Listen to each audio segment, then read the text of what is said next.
Hello everyone, welcome to your channel in rational English classes. आप लोग का बहुत बहुत स्वागत है रेशनल इंग्लिश क्लासेस में। आप समूह को मेरी तरफ से आदाब, प्रणाम, सलाम, सत श्री अकाल, गुड मॉर्निंग। प्यारे बच्चों, आज हम लोग पढ़ेंगे प्रीपोजिशन के बारे में। प्रीपोजिशन किसे कहते हैं, इसका कैसे प्रयोग किया जाता है तथा इससे रिलेटेड क्वेश्चंस कैसे एग्जामिनेशंस में आता है, सबके बारे में मैं बताऊंगा। प्रीपोजिशन वो शब्द है जिसका प्रयोग नाउन या प्रोनाउन के संबंध को वाक्य के अन्य शब्दों के साथ बताने के लिए किया जाता है, तो उसे हम लोग प्रीपोजिशन कहते हैं। Preposition is a word which is used to show the relation of a noun or pronoun with another word in the sentence. Am I clear? आप समझ गए होंगे। उसको हम लोग और क्लियर करते हैं कुछ एग्जांपल्स के द्वारा। जैसे पहले हम लोग लिख देते हैं प्रीपोजिशन, PREPOSITION, प्रीपोजिशन। हम लोग एग्जांपल लेते हैं, जैसे there is a book on the table. There is the book on the table, यानी पुस्तक टेबल के ऊपर है। यहां बुक है, नाउन है, यहां पर द टेबल है, एक अदर वर्ड सेंटेंस का है। इन दोनों के बीच के संबंध को यहां पर ऑन बताता है। पुस्तक कहां है? टेबल के ऊपर है। तो ये क्या हो गया? ये प्रीपोजिशन हो गया जो दोनों के संबंध को बता रहा है। हम लोग दूसरा एग्जांपल लेते हैं, the dog is barking, BARKING, barking at the gate. याद रखिएगा, कुत्ता को बांधा जाता है गेट में, डोर में नहीं, लेकिन इसका हिंदी अर्थ दरवाजा ही होता है। गेट का अर्थ भी दरवाजा होता है और डोर का भी अर्थ दरवाजा होता है। The dog is barking at the gate, कुत्ता दरवाजे पर भूख रहा है। यहां पर डॉग का रिलेशन गेट के साथ बता रहा है कि कुत्ता कहां पर भूख रहा है, तो एट द गेट, दरवाजे पर। एट यहां क्या करता है? गेट का और डॉग का संबंध को बताता है, रिलेशन को बताता है। इसलिए एट यहां क्या हो गया? प्रीपोजिशन हो गया। Am I clear? आप समझ गए होंगे कि प्रीपोजिशन किसे कहते हैं। अब हम लोग कुछ प्रीपोजिशंस को लेते हैं। सबसे पहला प्रीपोजिशन जो इंपॉर्टेंट है, हमारे डे टू डे लाइफ में इसका प्रयोग होता है। जैसे BETWEEN, बिटवीन, और दूसरा लेते हैं हम लोग एमोंग तथा एमोंस्ट। दोनों का हिंदी अर्थ होता है बीच में, लेकिन क्या होता है? इसका प्रयोग में अंतर है। हिंदी में दोनों का अर्थ होता है बिटवीन का अर्थ होता है बीच में, एमोंग तथा एमोंस्ट का अर्थ भी होता है, दोनों का अर्थ सेम होता है, बीच में। उसका इस प्रयोग कैसे कहते हैं, इसके बारे में हम लोग समझते हैं। जो इसमें जो कंफ्यूजन है उसको दूर करते हैं हम लोग। जैसे एग्जांपल लेते हैं, Rohit is between Mohan, Sohan and Rohan. दूसरा सेंटेंस लेते हैं हम लोग, Babita is among Sunita and Anita. दोनों सेंटेंस को हम लोग पढ़ते हैं। Rohit is between Mohan, Sohan and Rohan. Rohit क्या है बीच में। किसके बीच में है? मोहन के बीच में, सोहन तथा रोहन के बीच में है। दूसरा सेंटेंस क्या है? बबीता इज, बबीता है एवं बीच में, किसके बीच में? सुनीता एंड अनीता, अनीता तथा सुनीता के बीच में बबीता है। बच्चों ध्यान दीजिएगा, बीच में तो हिंदी अर्थ में होता है, दोनों का अर्थ सेम होता है, लेकिन ये दोनों सेंटेंस गलत है, ये भी गलत है और ये भी गलत है। तो इसका सही क्या होगा? सही ये होगा, याद रखिएगा, बिटवीन का प्रयोग सदा दो व्यक्ति या वस्तुओं के बीच में के अर्थ में होता है, दो व्यक्ति या वस्तु के बीच में। जैसे एक आदमी यहां है, एक आदमी यहां, इसके बीच में जो होगा इसको हम यहां पर बिटवीन का प्रयोग करेंगे। पहला सेंटेंस में Rohit is between Mohan, Sohan and Rohan, एक आदमी मोहन या सोहन दूसरा, रोहन तीसरा, तीन आदमी है यहां पर, इसलिए यह सेंटेंस गलत होगा। क्योंकि हम जानते हैं कि बिटवीन का प्रयोग दो व्यक्ति या वस्तु के बीच में, ये बीच में के अर्थ में होता है। तो इसका सही होगा Rohit is between Mohan and Sohan. एक आदमी मोहन है, एक आदमी सोहन है, दोनों आदमी दो तरफ है, बीच में रोहित है। तो जब दो आदमी, दो व्यक्ति या दो वस्तु के बीच में के अर्थ में होगा तो यहां बिटवीन का प्रयोग होगा। ठीक उसी तरह से Babita is among Sunita and Anita, ये भी गलत है। इसलिए गलत है कि एमंग का प्रयोग सदा दो से अधिक व्यक्ति या वस्तु के लिए होता है, दो से अधिक के लिए, और यहां प्रयोग किया गया दो आदमी के बीच में, सुनीता और अनीता के बीच में, इसलिए ये गलत है। तो इसका सही क्या होगा? Babita is among Sunita, Anita and Sujata. That's all. यहां पर क्या है? सुनीता, अनीता, सुजाता, दो से अधिक व्यक्ति है, इसलिए यहां पर एमोंग का प्रयोग करेंगे। Am I clear? इस कंसेप्ट को समझ गए? अब ये समझिए, एमोंग तथा एमोस्ट का बीच में क्या अंतर है? इसके प्रयोग में कोई अंतर नहीं है, अर्थ में कोई अंतर नहीं है, दोनों का अर्थ होता है के बीच में, दो से अधिक के लिए। इसका लेकिन होता है क्या? एमोंग का प्रयोग अधिकतर होता है अपेक्षाकृत एमोस्ट के। That's all. ये आपको ये कंसेप्ट क्लियर हो गया। अब हम लोग क्या करते हैं, एक और प्रीपोजिशन को लेते हैं जो बहुत महत्वपूर्ण है। क्या है? ए। हम लोग जानते हैं कि ए, एन तथा द आर्टिकल है। अब तक हम लोग आ को आर्टिकल ही समझते आ रहे हैं, लेकिन प्यारे बच्चों याद रखना, ए का प्रयोग प्रीपोजिशन के रूप में भी होता है। अगर हम लोग ये समझेंगे कि ए केवल आर्टिकल ही है तो ये गलत हो जाएगा। इसका सही क्या है?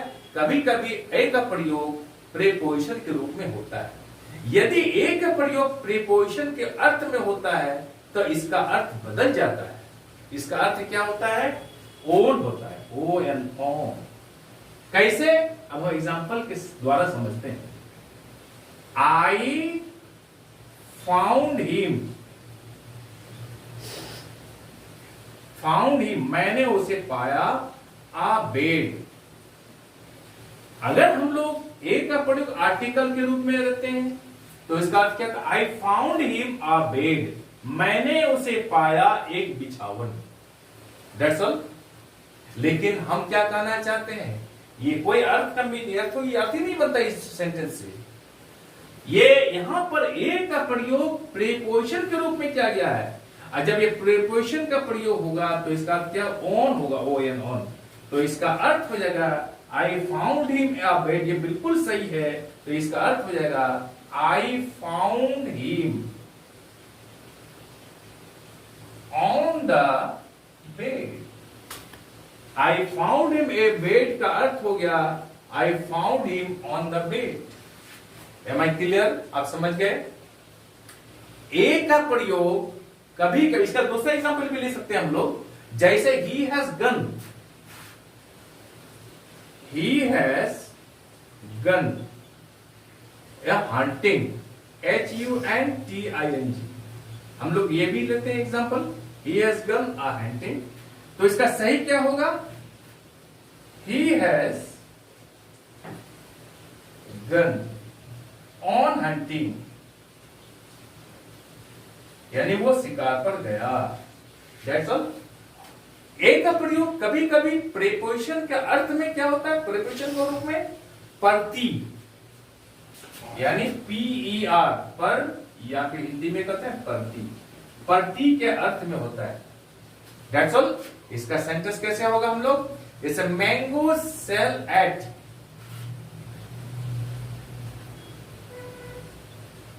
Mangoes sell at 30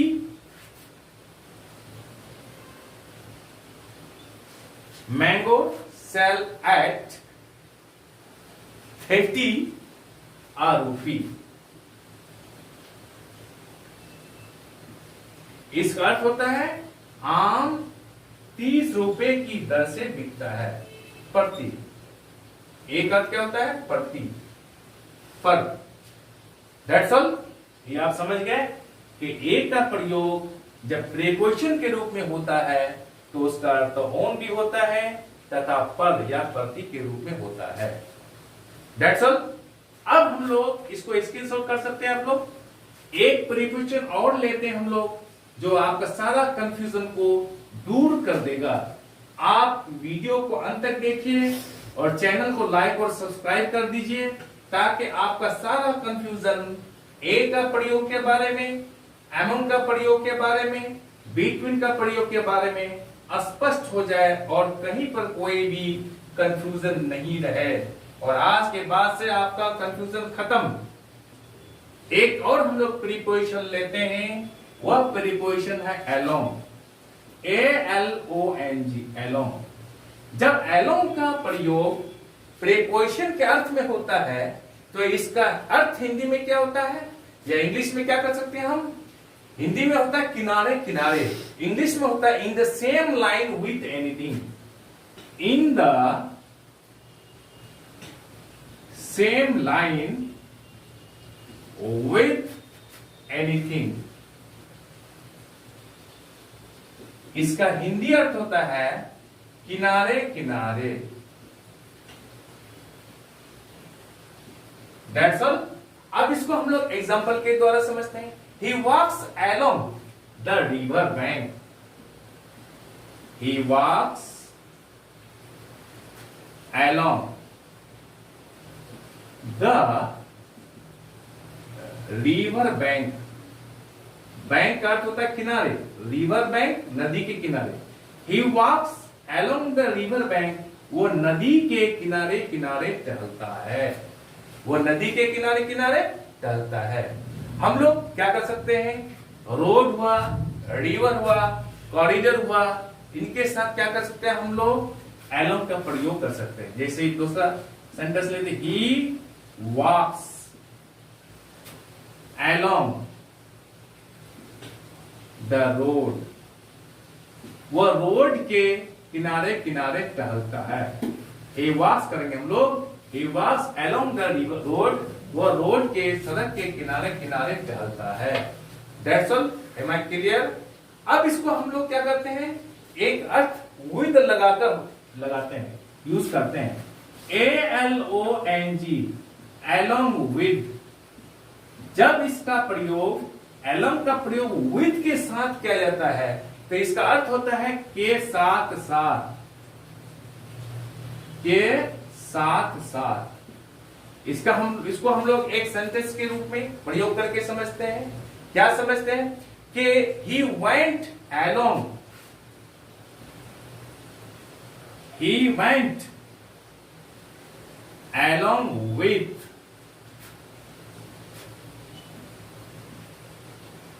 all his friends। यानी he went हुआ गया along with, साथ साथ, all his friends, अपने सारे मित्रों के साथ, अर्थात वो अपने सारे मित्रों के साथ साथ गया। That's all। अब हम लोग उसका एक और मजेदार सेंटेंस समझते हैं। इसका एलोंग के साथ जब हम लोग गेट लगाते थे, GET, गेट, गेट एलोंग, जानते हैं गेट एलोंग होता है तो उसका अर्थ होता है आनंद पूर्वक एक साथ रहना। याद रखिए, ध्यान रखिएगा, जब एलोंग के पहले गेट लग जाता है तो उसका अर्थ क्या होता है? आनंद पूर्वक एक साथ रहना। उदाहरण के लिए दो भाई है और दोनों भाई कभी लड़ाई झगड़ा नहीं होता है, एक साथ आनंद पूर्वक खुशी खुशी रहता है, तो वहां पर हम लोग गेट एलोंग का प्रयोग कर सकेंगे। जैसे these two brothers, these two brothers, ये दोनों भाई गेट एलोंग, गेट एलोंग आनंद पूर्वक एक साथ है। इसका अर्थ ये हुआ these two brothers get along, ये दोनों भाई आनंद पूर्वक एक साथ रहते हैं। Am I clear? और एक अर्थ में बताया दो ताकि आपको पूरा कंसेप्ट समझ में आ जाए एलोंग का। गेट एलोंग का प्रयोग कभी कभी किसके अर्थ में होता है? उन्नति करना के अर्थ में होता है, तरक्की करना के अर्थ में होता है। जैसे Rohit seems to be getting, Rohit seems to be getting along, get along होगा तो यह हो गया क्या? Getting along well in his business, well in his business. इसका अर्थ क्या होता है?